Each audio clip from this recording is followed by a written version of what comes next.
ప్రభునామమునకు మహిమ కలుగునుగాక. ప్రభునందు ప్రియ దేవుని సంగమ, యేసుక్రీస్తు నామమున మీకు అందరికీ నా యొక్క శుభాభివందనములు తెలియజేస్తూ ఉన్నాను. ప్రియులారా, దేవుని మహాకృపను బట్టి గతించిన శుక్రవారపు దినము నుండి ఈ శుక్రవారపు దినమి గడి వరకు మన ప్రభువును మన రక్షకుడైన యేసుక్రీస్తు ప్రభుల వారు మనందరినీ ఆయనకి రెక్కల చోటును భద్రపరిచి మంచి ఆయురారోగ్యాలు మనందరికీ దేవుడు అనుగ్రహించి ఆయన యొక్క ఆత్మతో మనందరిని నింపి మరొక శుక్రవారపు దినమున ఆయన యొక్క సన్నిధిలో ఆయన స్తుతించడానికి ఆరాధించడానికి మన ప్రభువును మన రక్షకుడైన యేసుక్రీస్తు ప్రభుల వారు మనకిచ్చిన ఈ సదవకాశం బట్టి ముందుగా దేవాది దేవునికి నా యొక్క కృతజ్ఞతాస్తులు చెల్లిస్తూ మీ అందరికీ యేసుక్రీస్తు నామమున నా యొక్క శుభాభివందనములు తెలియజేస్తూ ఉన్నాను. ప్రియులారా, అందరూ బాగున్నారా? దేవుని మహాకృపను బట్టి అందరము కూడా దేవుడు మనందరినీ కూడా క్షేమంగా ఉంచారు అనే విషయాన్ని నేను తలస్తున్నాను. ప్రతి ఒక్కరము కూడా క్షేమముగా ఆరోగ్యంగా దేవుడు మనందరినీ నడిపిస్తున్నారు. అందుని బట్టి దేవునికి మనం రుణస్థులమై ఉన్నామనే విషయాన్ని మీకు తెలియపరుస్తూ ఉంటున్నాను. అయితే ప్రియ దేవుని సంగమా, గత వారములో నోవాహు గారి గురించి దేవుని యొక్క కృపను పొందుకోవడం ఎలా అనే విషయాన్ని బట్టి మనము వాక్యాన్ని జ్ఞానం చేసాం. నోవాహు గారు దేవుని యొక్క కృపను పొందినవాడని దేవుని యొక్క లేఖనము ద్వారా మనము విన్నాం. ఆదికాండం 6వ అధ్యాయము మనం ఆలోచన చేసినప్పుడు దేవుని యొక్క వాక్య భాగములో నోవాహు గారి గురించి మనం 6వ అధ్యాయము 8వ వచ్చిన భాగంలో ఆయన అంటున్న మాట ఏంటంటే, అయితే నోవాహు యెహోవా దేవుని యందు కృప పొందినవాడాయను. అంటే నోవాహు గారు యెహోవా దేవుని యందు కృప పొందినవాడాయనని వాక్య భాగాన్ని మనం విన్నాం. ఆయన దేవుని కృపను పొందడానికి 7 విషయాలు మీకు గత వారంలో మీకు తెలియజేశాను. కానీ ఈ రోజున మళ్ళీ ఈ శుక్రవారము దేవుని యొక్క కృపను పొందినటువంటి మరొక ఆయన గురించి మనం ఈరోజు వాక్యాన్ని జ్ఞానం చేయబోతున్నాం. ఎవరైనానంటే మనందరికీ తెలిసినటువంటి సుపరిస్థితులు, ఆయన లేకుండా ప్రతిరోజు కూడా ఏదో ఒక సందర్భంలో ప్రతి వర్తమానంలో ఆయన మనం వాడుతూనే ఉంటాం. ఎవరైనంటే దావీదు గారు, డేవిడ్ అనే మాటను మనం చూస్తాం. దావీదు గారు ఏమండి, దావీదు అనగా ప్రియుడు, దేవునికి ప్రియుడు అని అర్థమేస్తుంది. మొదటి సమూయేలు గ్రంథం 16వ అధ్యాయము 13వ వచ్చిన భాగంలో యెషయా గారింటికి సమూయేలు గారు వెళ్ళినప్పుడు దావీదు కొడుకులను అక్కడ అభిషేకించడానికి వెళ్ళినప్పుడు అక్కడ దేవుడు ఆ యొక్క దావీదు గారు వస్తున్నప్పుడు చూసి నేను ఏర్పరచుకున్న వాడితడికి నాకు ప్రియుడు అనే మాటను అక్కడ మనం చూడగలుగుతున్నాం. కాబట్టి గమనించాలి, దావీదు అనగా డేవిడ్ అనగా అర్థం ఏంటంటే ప్రియులరా దేవునికి ప్రియమైన వాడు అనే విషయాన్ని ఇక్కడ తెలియపరుస్తూ ఉంది. అయితే ఈ దావీదు గారు చరిత్ర మనకు అందరికీ తెలిసిందే. దావీదు గారు యెషయా గారి యొక్క కుమారుడు చివరివాడని, కడసరివాడని, ఆయన గొర్రెల కాపరని, గొర్రెలు కాసుకునేవాడని పరిశుద్ధ గ్రంథం మనకు తెలియపరుస్తూ ఉంది. అయితే ఈయన గొర్రెలు కాస్తున్నటువంటి సమయాలలో కూడా మనం ఆలోచన చేసినప్పుడు దేవుడు ఆయన పట్ల ఒక ప్రణాళిక కలిగి ఉన్నాడు అనే విషయాన్ని మనం గుర్తెరగాలి. ఎందుకనంటే ఆయన గొర్రెలు కాసుకుంటూ దేవుణ్ణి స్తుతించేవాడంట. దేవుణ్ణి రోజుకు 3 సార్లు దేవుని యొక్క వాక్య జ్ఞానం చేసేవారు. 3 సార్లు దేవుని యొక్క వాక్యాన్ని ప్రార్థన చేసేవారు. రోజుకు 7 సార్లు దేవుణ్ణి స్తుతించేవారు వాక్యం చెప్తుంది. అంటే కీర్తన గ్రంథం 55వ సంకీర్తన 17వ వచ్చిన భాగంలో మనం చూసినప్పుడు అక్కడ అంటున్నాడు, దావీదు దినములకు 3 పర్యాయములు, సాయంత్రము, ఉదయము, మధ్యాహ్నము ఆయన ప్రార్థన చేస్తూ వాక్య జ్ఞానము చేసిన వాక్యం చెప్తుంది. అంత మాత్రం 119వ సంకీర్తనలో 164 వచ్చిన భాగంలో మనకు కనబడుతున్న మాట ఏంటంటే, దావీదు గారు రోజుకు దినములకు 7 సార్లు దేవుణ్ణి స్తుతించి, స్తుతి వేరు, ప్రార్థన వేరు, వాక్య జ్ఞానం వేరు. కొంతమంది దేవుణ్ణి 7 సార్లు దేవుణ్ణి ప్రార్థించలేదు. దేవుడిని రోజుకి 7 సార్లు స్తుతించాడు, 3 సార్లు ప్రార్థించాడు, 3 సార్లు వాక్య జ్ఞానం చేశాడు. కొంతమంది పొరపడతా ఉన్నారు. కాబట్టి గమనించాలని ప్రేమతో మీకు మనం చేస్తాం. అలాంటి దావీదు గారిని ప్రతినిత్యంగా కీర్తన 78వ సంకీర్తనలో మనం ఆలోచన చేసినప్పుడు దేవుడు ఆయన అక్కడ పాడి గొర్రెలను మేపుతున్న ఆయనను ఆ దొరల గుడ్లో నుంచి ఆయనను బయటికి నడిపించుకొచ్చాడని నేను యొక్క వాక్యం మనం చదివిస్తూ ఉంది. కాబట్టి గమనించాలి. కీర్తన 78 సంకీర్తన 70 నుంచి 72 వచ్చిన వరకు మనం చదివితే అక్కడ మనకు కనబడుతున్న మాటలు ఆలోచన చేసినప్పుడు మరి గొర్రెల దొడ్లో నుండి దావీదు గారిని పిలిపించాడంట దేవుడు.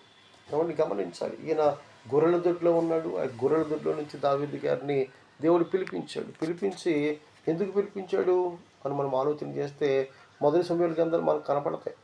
ఏమండి 16వ అధ్యాయంలో మరి యెష్షయి గారింటికి సమూయేలు గారు వెళ్ళినప్పుడు మరి యెష్షయి కొడుకుల్లో ఒకరిని దేవుడు మరి ఇశ్రాయేలు ప్రజల మీద రాజుగా అభిషేకిద్దామని ఆలోచన కలిగినప్పుడు ప్రేదించంగా మరి సమూయేలు గారు యెష్షయి గారింటికి వెళ్ళినప్పుడు 7గురిని ఏమంటే కొడుకులు చూపిస్తాడు.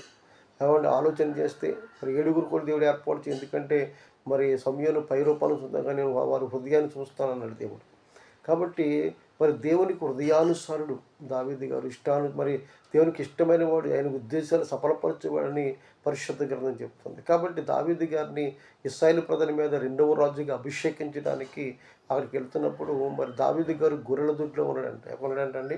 గొర్రెల దొడ్లో ఉండి గొర్రెల దొడ్లో గొర్రెలు మేపుతున్నాడని వాక్యం చెప్తూ ఉంది. 78వ మరి సంకీర్తనలో మనం ఆలోచన చేస్తే అక్కడ మాటలు మనకు కనపడుతున్నాయి. ఏమంటే 78వ సంకీర్తన మరి 70 మరి ఆ 2వ వచ్చిన భాగంలో మనం అన్న మాట ఆలోచన చేస్తే నా దాసుని దావీదుని కనుక్కొని గొర్రెల దొడ్డి నుండి అతన్ని పిలిపించాను.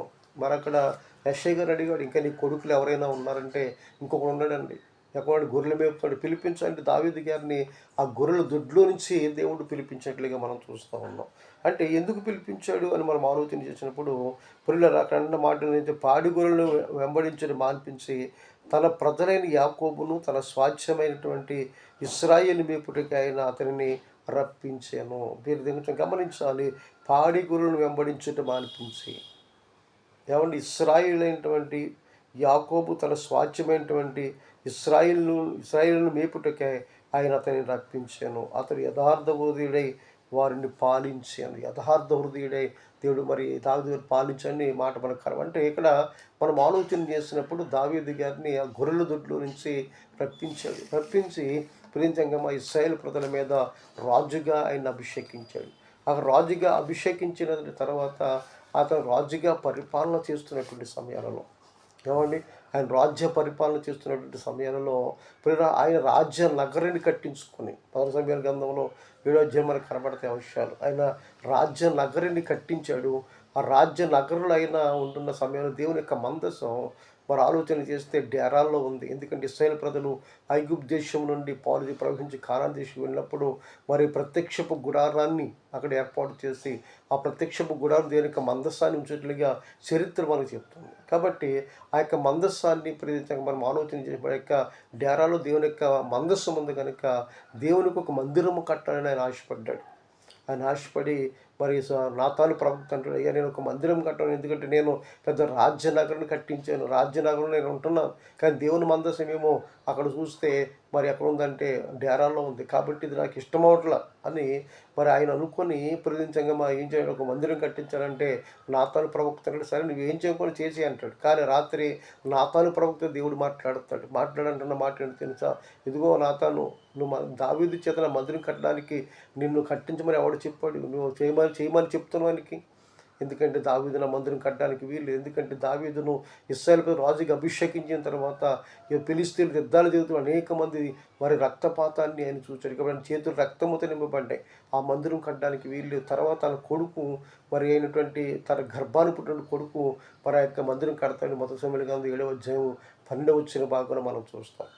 అప్పుడే సమూయేలు గారు ప్రార్థన చేస్తారు, ప్రభువుని నన్ను అంతకే హెచ్చించడానికి నేను క్షమించారు. అప్పుడే దావీదు గారు ప్రార్థన చేస్తారు, ప్రభువా నీవు నన్ను ఇంతకే హెచ్చించడానికి నేను ఏపాటి వాడు, నా కుటుంబం ఏపాటిదని 2 సమయాలు గ్రంథం 7వ అధ్యాయం మనం చూస్తూ ఉంటాం. కాబట్టి గమనించాలి ప్రతించగా ఇలాగా మరి దావీదు గారు తర్వాత తన కుమారుడు సొలొమోను గారిని దేవుడు రాజుగా అభిషేకించడం మనం చూస్తూ ఉన్నాం. అలా అభిషేకించిన తర్వాత సొలొమోను గారి ద్వారా దేవుని యొక్క మందిరాన్ని మరి ఆ దేవుడు కట్టించుకున్నట్లుగా మనం చూస్తూ ఉన్నాం. అలాగే దేవుని యొక్క మందిరాన్ని ఆయన కట్టించుకుని ప్రతించంగా ఆయన కట్టించుకున్న తర్వాత ఆ మందిరములో మరి ఆలోచన చేస్తే ఏమండి, సొలొమోను గారు ఆ గిబియోన్లో మందిరం పూర్తయిన తర్వాత, ఆ మందిర ప్రతిష్ఠ ఆరాధన జరిగిన తర్వాత గిబియోన్లో ఆయన కూర్చొని ప్రేమితంగా మా దేవునికి 1000 దహన బలులు అర్పించాడని పరిశుద్ధ లేఖనం చెప్తూ ఉంది. కాబట్టి మరి ఆ మొదటి రాజుల గ్రంథము 3వ అధ్యాయము 4వ వచ్చిన భాగం అవుతుంది. గిబియోన్లో ముఖ్యమైనటువంటి ఉన్నతమైన ఉన్నతమై ఉండెను గనుక బలు అర్పించడానికి రాజు అక్కడికి పోయి ఆ బలిపీఠం మీద 1000 దహన బలులు అర్పించాను.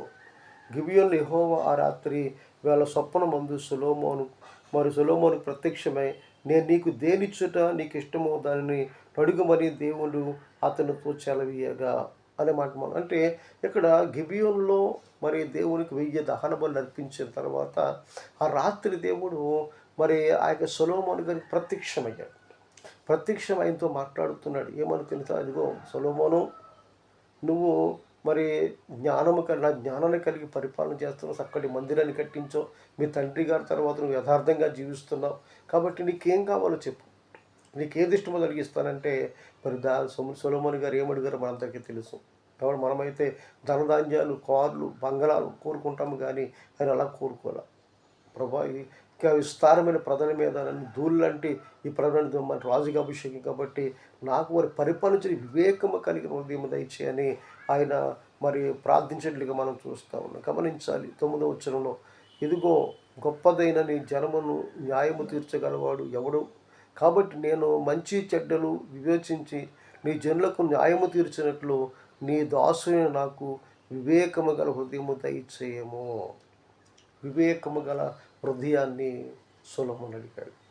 మంచి చెడ్డలు గమనించడానికి, ఏది మంచి ఏది చెడు తెలుసుకోవడానికి, మరి తెలుసుకొని తీర్పు తీర్చడానికి, ప్రజలందరికీ న్యాయం తీర్చడానికి కావండి నాకు వివేకము గల హృదయం కావాలి ప్రభు అని ప్రార్థించాడు. కానీ ఈనాడు మనమైతే అడుగుడి మీకు ఇవ్వండి, వెదకడి దొరుకును, తగడి మీకు మరి తీయబడిన మాట వాక్యం మనం ఆలోచన చేసినప్పుడు ఏమడుగుతున్నాం మనకి తెలియకుండా యాకోబు పత్రిక పలక మనం అడిగినల్లా దురుద్దేశంతో అడుగుతున్నామని వాక్యం చెప్తా ఉంది. కాబట్టి దురుద్దేశంతో అడిగితే దేవుడు మనకు అనుగ్రహించడండి. ఇక్కడ సొలొమోను దురుద్దేశంతో అడగలేదు, కానీ ప్రజలందరికీ న్యాయము తీర్చడానికి వివేకము కలిగిన హృదయాన్ని ఆయన అడిగాడు. ఆ వివేకానికి హృదయంతో పాటు ఐశ్వర్యమును, ఘనతను కూడా దేవుడు ఆయనకిచ్చినట్లుగా మనం చూస్తూ ఉన్నాం. కాబట్టి గమనించాలి, ఇలాగా మరి దావీదు గారి తర్వాత సొలొమోను గారిని మరి దేవుడు ఇశ్రాయేలు రాజుగా అభిషేకించాడు. అభిషేకించిన తర్వాత మరి ఆయన రాజుగా కొనసాగుతూ దేవుని యొక్క మందిరాన్ని ఆయన నిర్మించిన తర్వాత ప్రేమితంగా ఆ మందిరములో మరి దేవుడు ఆయన ప్రత్యక్షం మాట్లాడిన తర్వాత ఆయన ప్రార్థన చేస్తూ ఇలాగంటున్నాడు. ఏమంటున్నాడో తెలుసా? మొదటి రాజుల గ్రంథం 3వ అధ్యాయము 6వ వచ్చిన భాగాన్ని ఒకసారి మనం చదువుదాం. మొదటి రాజుల గ్రంథం మరి 3వ అధ్యాయము 6వ వచ్చిన భాగంలో మనం ఒకసారి ఆలోచన చేస్తే, సొలొమోను ఇలాగూ మనం చేసాను, నీ దాసులను నా తండ్రియునైన దావీదు నీ దృష్టికి అనుకూలముగా సత్యమును నీతిని అనుసరించి యథార్థమైన మనస్సు గలవాడే ప్రవర్తించను కనుక నీవు అతని ఎడల పరిపూర్ణ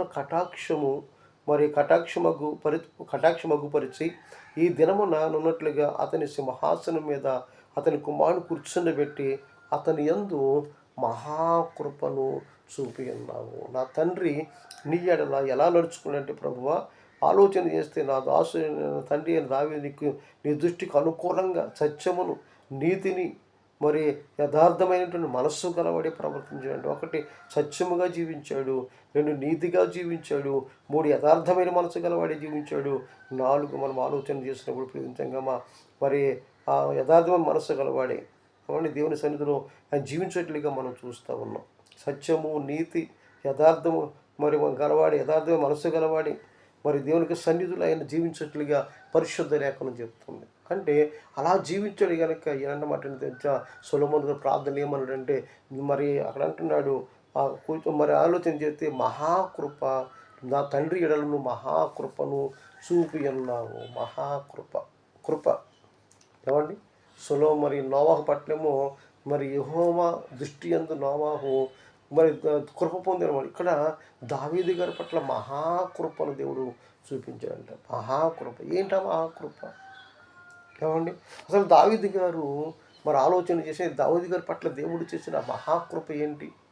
ఏమండి? ఆలోచన చేసినప్పుడు నిజంగా ఎందుకు దేవుడు ఆ దావీదు గారి పట్ల మహాకృపను చూపించాడు? అని మనం ఆలోచన చేస్తే ఇది ఒక చరిత్ర మనకు తెలియపరుస్తాము. కాబట్టి గమనించాలి ప్రియమైన దేవుని బిడ్డలారా, వారు ఆలోచన చేసినప్పుడు దావీదు గారు దేవునికి ఇష్టానుసరుడు మనుషుడని, ఆయన ఉద్దేశములు సఫలపరచబడిన అపొస్తలుల గారి గ్రంథం 13వ అధ్యాయం 22వ వచ్చిన భాగంలో మనం చూస్తున్నాం. అంటే దావీదు గారు ఎలాంటి వాడంట, దావీదు గారు దేవునికి ఇష్టానుసరుడు మనుషుడు. నెంబర్ 2, ఆయన ఉద్దేశములను సఫలపరచేవాడు. నెంబర్ 3, దినమునకు 3 సార్లు దేవుని యొక్క వాక్య ధ్యానం చేసేవాడు. 3 సార్లు దేవుని యొక్క సన్నిధిలో ప్రార్థించేవాడు. దినమునకు 7 పర్యాయములు దేవుణ్ణి స్తుతించేవాడు. ఏమండి, ఆలోచించండి. గొర్రెలు కాసుకుంటూ ఆయన దేవుణ్ణి స్తుతించేవాడు. అందుకని మరి చక్కటి పాట మనం పాడతాం.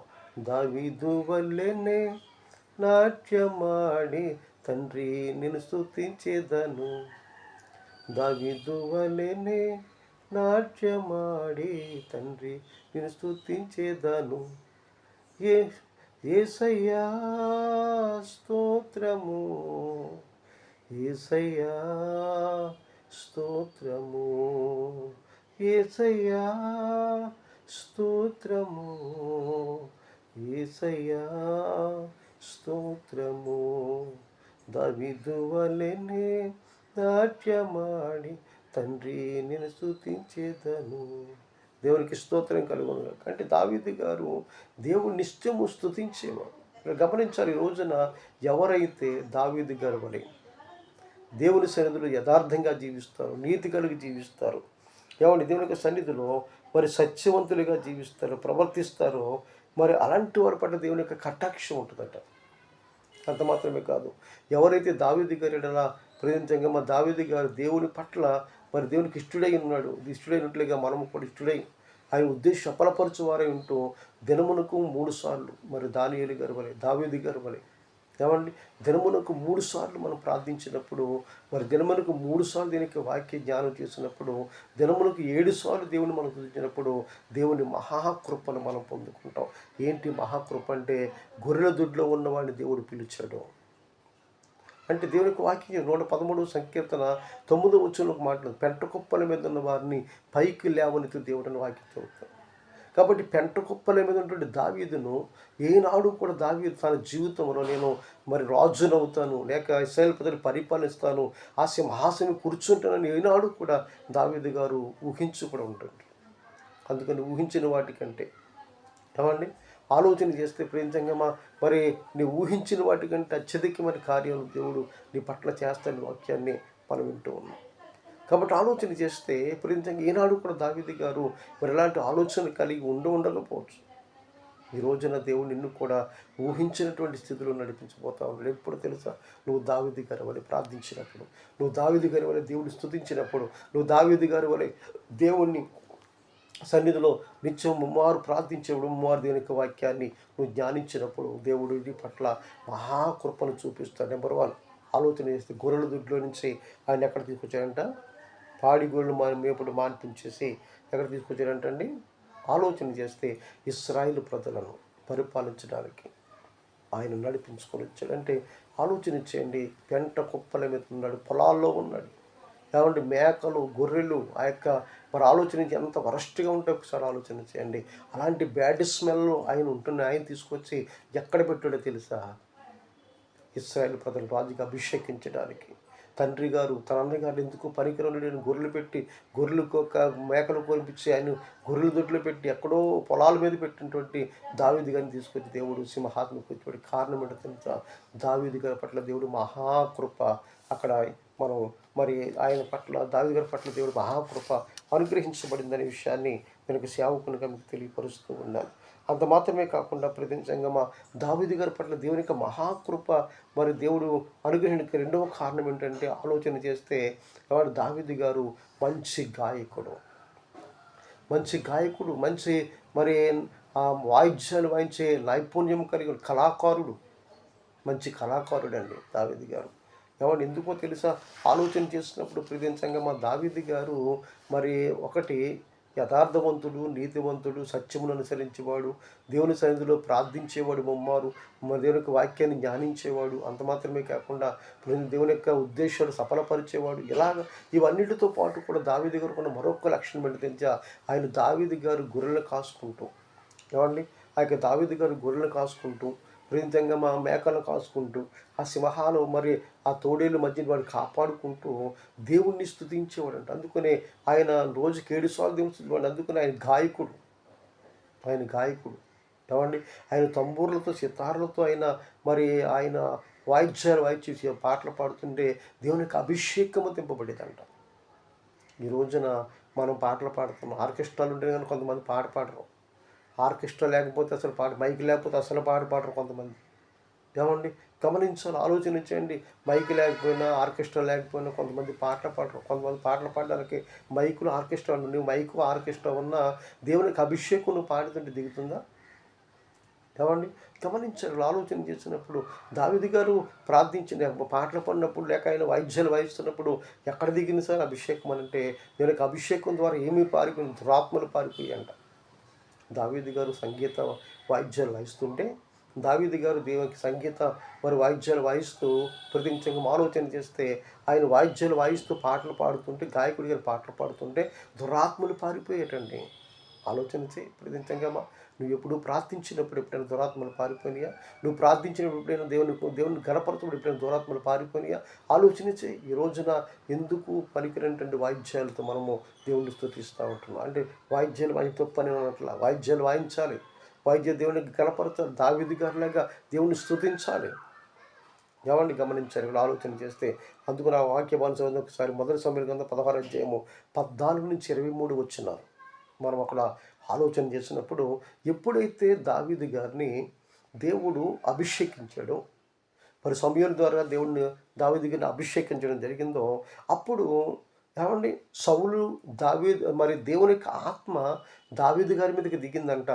ఏమండి, సౌలులో ఉన్నటువంటి ఆత్మ బయటకు వచ్చేసి సౌలులోనికి దేవుని వద్ద నుండి దురాత్మ ఒకటి ప్రవేశించిందంట. చూద్దాం ఒకసారి ఆ మాట. మొదటి సమూయేలు గ్రంథము 16వ అధ్యాయము ఆ వాక్య భాగాన్ని ఒకసారి చదివి వినిపిస్తాను. మీరు ఒకసారి చూడండి, ఆలోచన చేస్తే. మొదటి సమూయేలు గ్రంథం 16వ అధ్యాయము 13 వచ్చిన భాగం. సమూయేలు తైలపుకము తీసి వారి సహోదరులు ఎదుట వారికి అభిషేకము చేశాను. ఆనాటి నుండి యెహోవా ఆత్మ దావీదు మీదకి బలముగా వచ్చాను. తరువాత సమూయేలు లేచి రామాకు వెళ్ళిపోయాను. 14 వచ్చాను. యెహోవా ఆత్మ సౌలుని విడిచిపోయి యెహోవా యొద్ద నుండి దురాత్మ ఒకటి వచ్చి అతనిని వెరపగా సౌలు సేవకులు దేవుని యొద్ద నుండి వచ్చిన దురాత్మ ఒకటి నిన్ను వెరచి ఉన్నది. మా ఏడు వాడివైన నీవు ఆజ్ఞము నీ దాసులమైన మేము సిద్ధముగా ఉన్నాము. సితార చమత్కారముగా వాయించగలకని విచారించుటకై మాకు సెలవిమ్ము. వారి దేవుని యొద్ద నుండి దురాత్మ వచ్చి పట్టినప్పుడల్లా అతడు సితార చేత పట్టుకొని వాయించుట చేత నువ్వు బాగుపడదువని అతనితో అనిరి. గమనించాలి, ఇక్కడ దురాత్మ ఏమంటే ఎక్కడి నుంచి వచ్చింది? దేవుని దగ్గర నుంచి వచ్చిందంటే 14 వచ్చింది. యెహోవా ఆత్మ సౌలు విడిచిపోయి యెహోవా యొద్ద నుండి దురాత్మ ఒకటి వచ్చి అతన్ని వెరపింపగా, అంటే సౌలు మీద దేవుని యొక్క అభిషేకం ఉన్నంతసేపు, దేవుని యొక్క ఆత్మ కుమ్మరించబడినంతసేపు దురాత్మ దగ్గర రాల.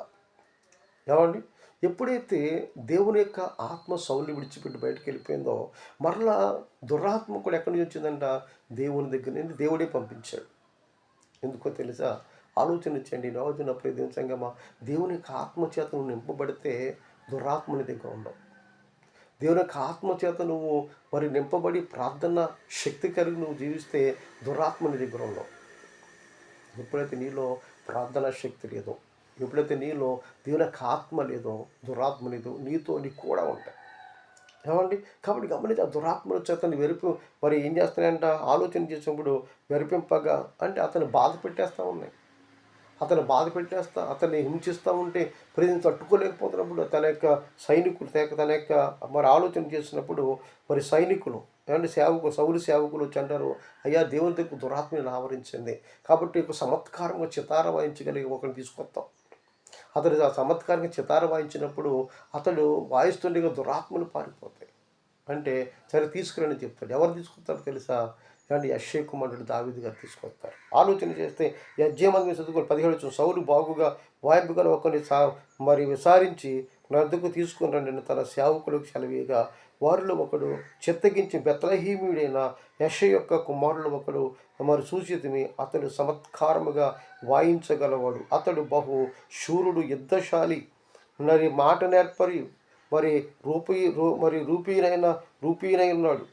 మరియు యెహోవా వారికి తోడుగా ఉన్నాడు. గమనించాలి. యెషయా కుమారులు ఒకడు చమత్కారంగా ఇస్తాడు. ఎవడైనా ఏమండి, దావీదు గారు దేవునికి మహాకృప దావీదు గారి మీద అంత మెండుగా ఉంది. ఒకసారి ఆలోచన చేయండి. ఆలోచన చేస్తే గొర్రెల దొడ్లను తీసుకొచ్చి అక్కడ పెట్టాడు, సింహాసనం మీద పెట్టాడు.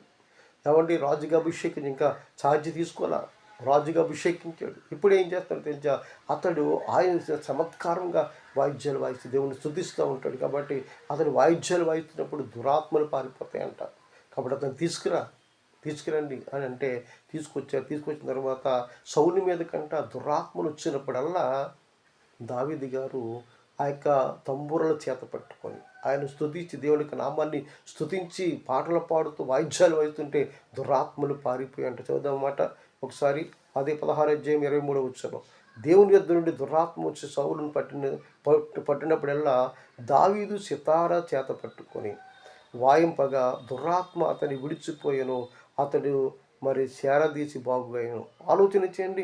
ఏమంటే ఎప్పుడైతే దురాత్మ సౌలు మీదకి వచ్చిందో ఆ సౌలు మరి యొక్క బాధపడుతున్నప్పుడు దావీదు గారు ఏం చూడంట, ఏమండి, మరి దావీదు గారు చితారాల చేత పట్టుకొని వాయింపగా దురాత్మ అతన్ని విడిచిపోయారు. అంటే దావీదు గారు మరి ఆలోచన చేస్తున్నప్పుడు దేవుని సంగమా ఆలోచన చేస్తే మరి ఆ యొక్క చమత్కారంగా వాయిద్యాలు వాయించేవాడు. ఈ రోజున వాయిద్యాలు కొంతమంది వాయిస్తున్నారు. ఎందుకు వాయిస్తారో వారికి అర్థమట్ల. పాట పాడుతుంటే పాటకి దానికి సంబంధం ఉన్నట్ల. కాబట్టి గమనించాలి. వాళ్ళ ఇష్టానుసారంగా వాళ్ళు వాయించుకుంటే ఆ చమత్కారంగా వాయించగలిగే జ్ఞానం ఉండాలి. కాబట్టి రోజున దేవునికి మంచి మంచి కళాకారులుగా దేవుడు నిన్ను అభిషేకించినప్పుడు నీ కళాకారత్వం ఎలా ఉండాలో తెలుసా, దేవునికి ఇష్టమైనదిగా ఉండాలి. ఆ యొక్క మరి ఆ కళా పోషణ ద్వారా దురాత్మలు పారిపోవాలి. అలాగా నువ్వు మరి ఆ యొక్క దురాత్మలు పారిపోయేలాగా మరి నీ దావీదు గారి వలె నువ్వు ఉంటే కనుక నీ మీద దేవుని మహాకృప. ఇక్కడ సౌలు మీదకి దురాత్మ వచ్చేప్పుడల్లా ఆయన ఏం చేసేవాడు తెలుసా, ఆ చమత్కారంగా వాయించేవాడు అంట. ఆ యొక్క వాయిద్యాలు చేత పట్టుకొని చితార చేత పట్టుకొని వాయిబకు దురాత్మలు పారిపోయి. గమనించారు. రెండో, ఆయన చక్కటి గాయకుడు, మంచి కళాకారుడు. దేవుని కృప. గొర్రెలు మేపుకున్నాడు కదా, ఏం చదువుకున్నాడు, ఏమండి, దేవుని యొక్క పరిచర్యకు, దేవుని యొక్క అభిషేకం నింపడానికి చదువుకి ఎడ్యుకేషన్తో సంబంధం లేదండి. గమనించాలి ప్రియంతంగా. దేవుని యొక్క ఆత్మల మీదకి దిగినప్పుడు ఏమండి ఆలోచన చేస్తే డిగ్రీలు పీజీలు చేసుకోవడం ఎందుకు పనికిరాడు. దీనికి సేవకులకు మీకు తెలియజేస్తున్నా. గమనించాలి. ఆలోచన చేస్తే కంట్రోల్ ఆలోచన. కాబట్టి మొదటిది పెంట కుప్పల మీద ఉన్న వాడిని తీసుకొచ్చి ఎక్కడ పెట్టాడంట, రాజుగా అభిషేకించాడు. రెండవదిగా మంచి గాయకుడిని చేశాడు. ఆయన చమత్కారంగా వాయిస్తూ ఉంటే దురాత్మలు పారిపోయే అభిషేకముతో నింపబడ్డాడు. అంటే దేవుని మహాకృప.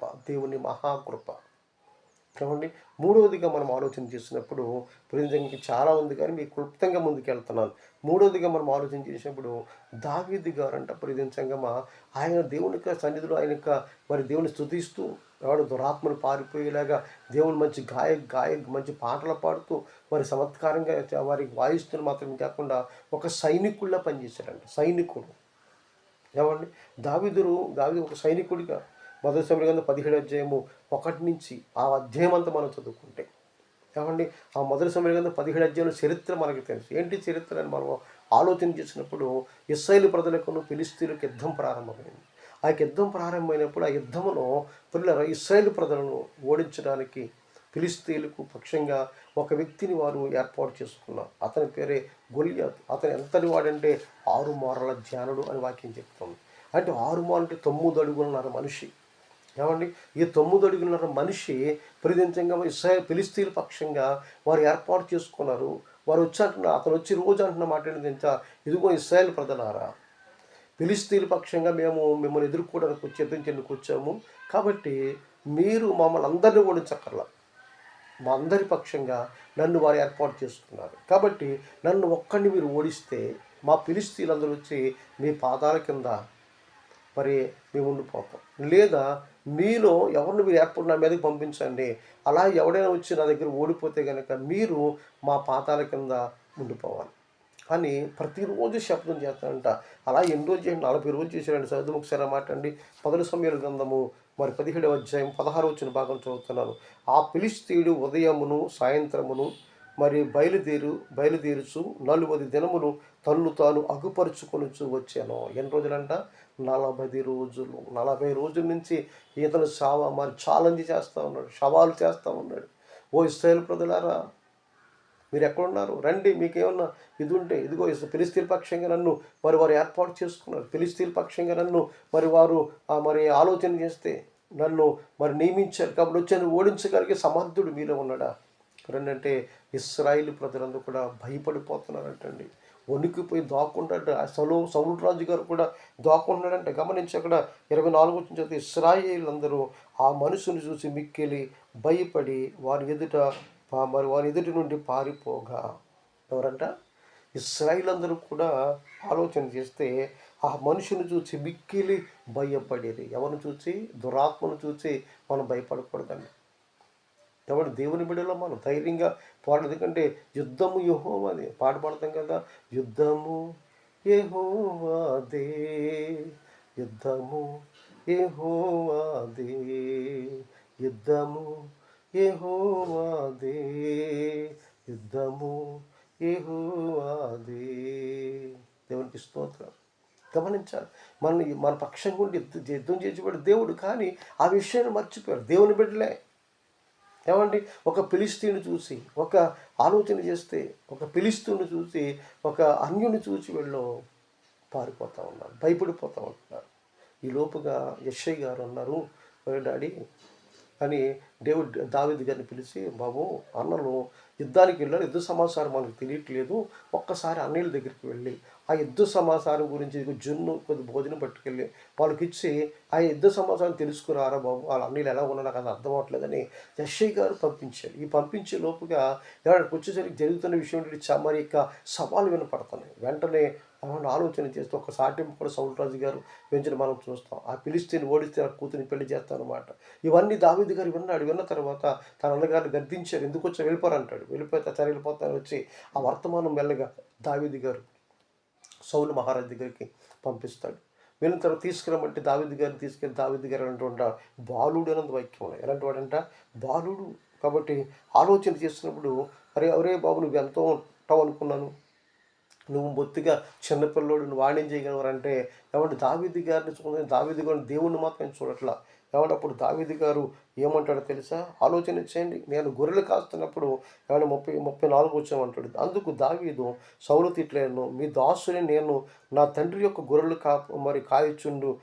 కాయచుండగా సింహమును ఎలుగుబంటి వచ్చి మందలోండి ఒక గొర్రె పిల్లను ఎత్తుకొని పోచుండగా నేను దాన్ని తరిమి చంపి దాని నోట నుండి ఆ గొర్రె పిల్లను విడిపించి తిని అది నా మీదికి రాగా దాన్ని గడ్డము పట్టుకుని దాన్ని కొట్టి మరి చంపితిని. మీ దాసునైన నేను ఆ సింహమును ఎలుగుబంటిని చంపితిని జీవము గల దేవుని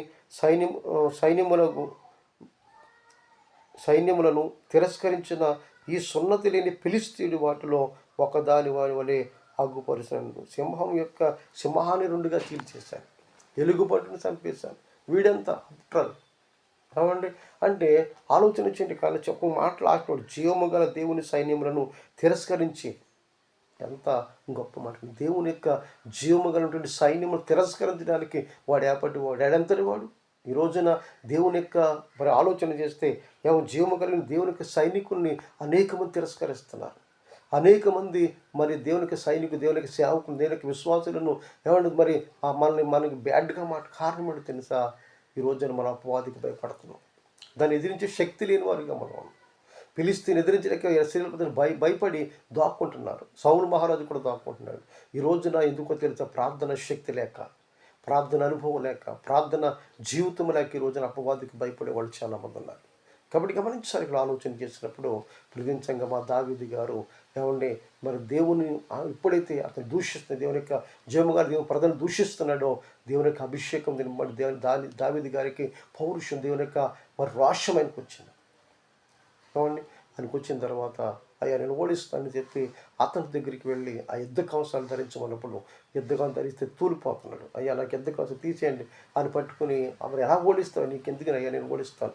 కాబట్టి ఆలోచన చేసినప్పుడు ప్రీతించంగా మరి యుద్ధం చేసేది నేను కాదు, దేవుడే మన పక్షంగా యుద్ధం చేస్తామని. కాబట్టి నువ్వేం భయపడకు, నేను చేస్తానని ఆ యొక్క ఉరిసేలు మనకు తెలియదు, ఉరిసేలు పట్టుకుని అది గురకురాలు తీసుకొని ఆయన ప్రేమించంగా మా యుద్ధానికి వెళ్తూ అంటున్నాడు. ప్రేమించంగా 34 వచ్చిన ఫిలిష్తీయుడు మరి కర్ర తీసుకొని నీవు నా మీదకి వచ్చుచున్నావే, నేను కుక్కనా అని దావీదుతో చెప్పి తన దేవతల పేరిట దావీదును శపించాను. అంటే దావీదు గారు ఫిలిష్తీయులు మరి ఆలోచన చేస్తే సున్నతి లేని కుక్క అనే మాటను ఇక్కడ దావీదు గారు వాడుతూ మనం చూస్తూ ఉన్నాం. అంటే ఆ యొక్క ఫిలిష్తీయుల మీదకి యుద్ధానికి గొలియాతు మీదకి యుద్ధానికి వెళ్తున్నప్పుడు దావీదు గారు అంటున్నాడు, నువ్వు నా ఈలంతా లేవురా, నువ్వు నన్నేం పీకుతావురా అని ఇలాగ అతను మాట్లాడుతూ ఉంటే, ఒరే నువ్వు సున్నతి లేని కుక్క, నువ్వు ఫిలిష్తీయుడు, నేను జీవం కలిగిన దేవుని కుమారుడిని.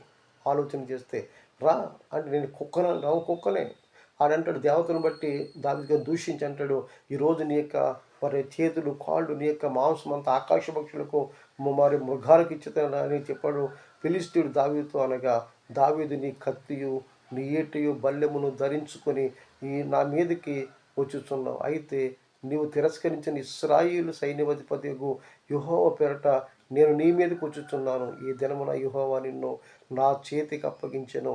నేను నిన్ను చంపి నీ తల తెగనరికెదను. ఇశ్రాయేలు దేవుడు ఉన్నాడని లోక నివాసులందరూ తెలుసుకున్నట్లు నేను ఈ దినమున ఫిలిష్తీయుల యొక్క కళేభారమును ఆకాశపక్ష భూమృగములకును ఇత్తును. ఎందుకంటే అప్పుడు యెహోవా కత్తె మరి చేతను ఈటి చేతను రక్షించేవాడు కాడని ఈ దండున తెలుసుకుందరు. యుద్ధము యెహోవాదే, ఆయన మిమ్మును మా చేతికి అప్పగించదని చెప్పాను. యుద్ధము యెహోవాదే. నువ్వెంత శూరుడివైనా, నువ్వెంత బలవంతుడివైనా, ఎంత ఆలోచన చేస్తే యుద్ధం చేసేది ఎవడు తెలుసా? నా దేవుడు. గమనించాలి. ఇక్కడ బాలుడైన మరి దావీదుని చూస్తే బాలుడైన దావీదు ఉన్నటువంటి దేవుడిని చూడవే. ఏమంటే ఈ రోజున క్రైస్తవులుగా మనం ఎలా ఉండాలి? దావీదు గారు లేకుండా యుద్ధం చేయడానికి సిద్ధంగా ఉండాలి. యుద్ధము యెహోవాదే.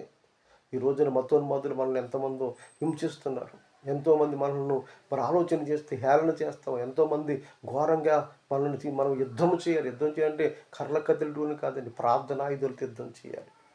ఏమండి గమనించాలి. ఆలోచన జీవం కలిగిన దేవుణ్ణి ఈ రోజున వారు దూషిస్తూ ఉంటే మనం నిద్రపోక మెలకువగుండి ప్రార్థన చేయమని వాక్యం. మెలకువగుండి ప్రార్థన చేయమని దాని అర్థమేంటో తెలుసా? నువ్వు నిద్రపోకుండా కాదు, నీకు సమయం ఉన్నప్పుడల్లా ప్రార్థన చేయమని. సమయం ఉన్నప్పుడల్లా టీవీల దగ్గర సీరియల్ దగ్గర సమయం ఉన్నప్పుడల్లా మరి ఆ ముచ్చట్లు పెట్టుకొని ఏమంటే ప్రేమ నువ్వు కాలయాపన చేయమని కాదు, అక్కడ దేవుడు సన్నిధిలో ప్రార్థించాలి. దేశం కొరకు, రాష్ట్రం కొరకు, మొదటి పత్రిక 2 అధ్యాయం కాదు. నువ్వు నిజమైన భక్తి పడిపోతే, నువ్వు నిజమైనటువంటి మరి భక్తి కలిగిన వాడిపోతే, నువ్వు నిజమైన భక్తి జీవితాన్ని కలిగిన వాడిపోతే రాజుల కొరకు, దేశ ప్రజలందరి కొరకు, అధికారుల కొరకు, అందరి కొరకు మనము ప్రార్థన చేయాలని వాక్యం చెప్తుంది. కాబట్టి గమనించారు. ఇక్కడ మరి దావీదు గారిలా మనం సిద్ధపడాలి. ఆయన ఒక సైనికుల్లా.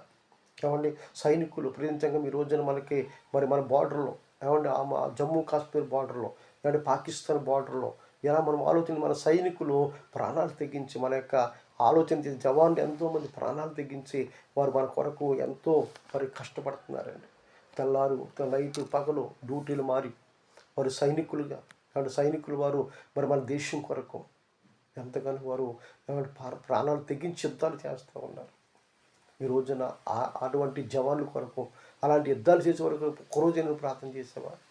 ఆలోచన కాబట్టి ఇక్కడ దావీదు గారు ఒక సైనికుల్లా ఏమండి ఆయన అక్కడ యుద్ధం చేశాడు, ఫిలిష్తీయులను ఓడించి ప్రతిగా ఇశ్రాయేలు ప్రజలను మరి కాపాడలేక మనం చూస్తాం. గమనించాలి 3 విషయాలు దేవుని మహాకృప మరి దావీదు మీద ఉంది కనుక 3 విషయం. ఒకటి దావీదు గారి మహాకృప ఉండే కారణం అంటే నెంబర్ 1 పెంట కుప్పల మీద ఉన్న వాళ్ళు తీసుకొచ్చి దేవుడు ఏమండి ఇశ్రాయేలు ప్రజలు రాజుగా పెట్టాడు.